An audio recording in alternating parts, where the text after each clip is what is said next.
At kaugnay naman po sa pagresponde ng gobyerno sa epekto ng bagyong Aghon, makakausap natin sa linya ng telepono si Director Edgar Posadas, ang spokesperson ng Office of Civil Defense. Magandang gabi po, Director Posadas. Si Dominic Almelor po ito ng PTV Ulat Bayan Weekend. Magandang gabi, Dominic, at magandang umaga sa lahat.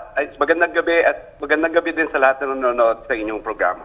Director, kumusta na po ang monitoring natin sa mga lugar na dinaanan na ng bagyong Aghon?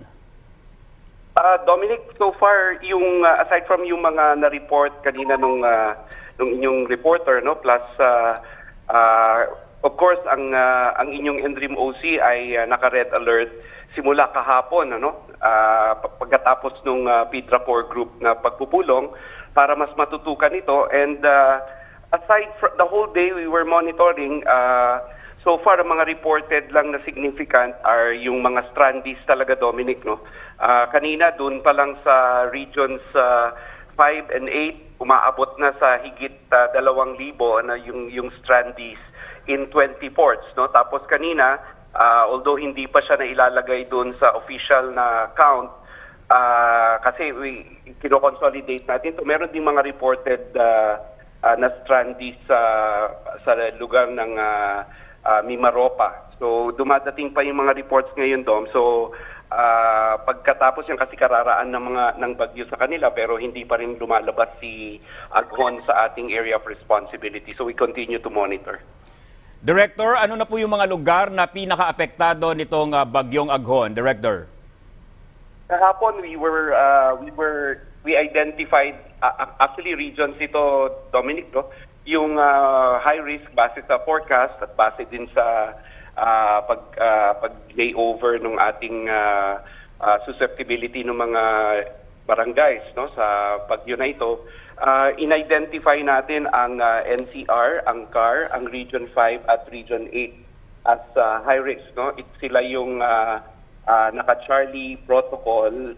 Ibig sabihin lang yan, talagang high risk sila at saka dapat immediate yung concerns nila. So we raised yung kanilang protocol to Charlie, and then tayo nga sa Campaginaldo, nag-raise din tayo to red alert.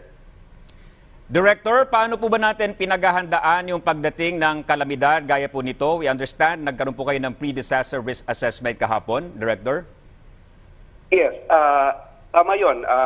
Kasi kailangan natin kinukonsulta lahat, ano, dahil kailangan alam natin kung ano ang the PIDRA is actually a platform, no, Dominic. Yung pre-disaster risk assessment meeting is a platform para basically malaman nandun lahat yung mga people concerned, no, yung mga decision makers, ano yung mga meron tayo, gaano tayo base sa forecast, gaano tayo mai-impact nung halimbawa ng bagyo, ano, at ano yung mga resources natin available, both yung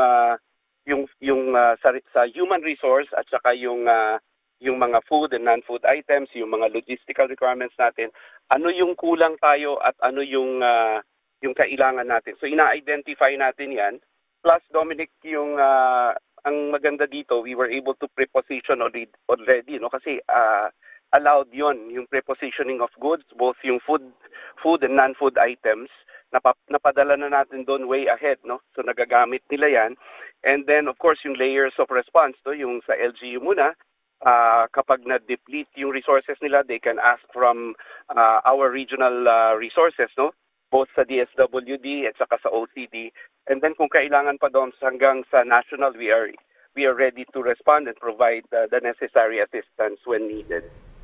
Director, kumusta po yung mga lugar na nagpatupad na ng evacuation, Director? Actually, we encourage yung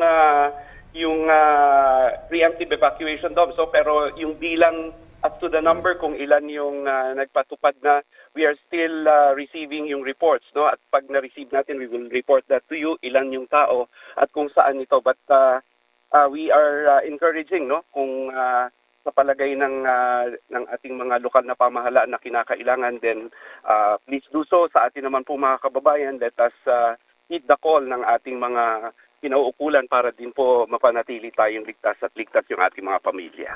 Kahapon, in-identify naman yan, ang sinabi naman sa atin na sapat, no? Sapat yung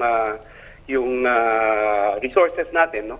Sa OCD, yung mga non-food items namin, yung mga family packs, no? Sa DSWD naman, yung kanilang yung mga food items sila, plus yung ating uniform services, yung kanilang mga tao, no? Kahapon nag-recommend yung there were several response clusters na response yung mga components ng response clusters na inactivate, no? Pito siya, kasama doon yung camp evacuation, camp management, because we were anticipating na yun nga yung preemptive evacuation. So far wala pa naman tayong naririnig doon na nakulangan pa so far, even from our regional offices with their reports.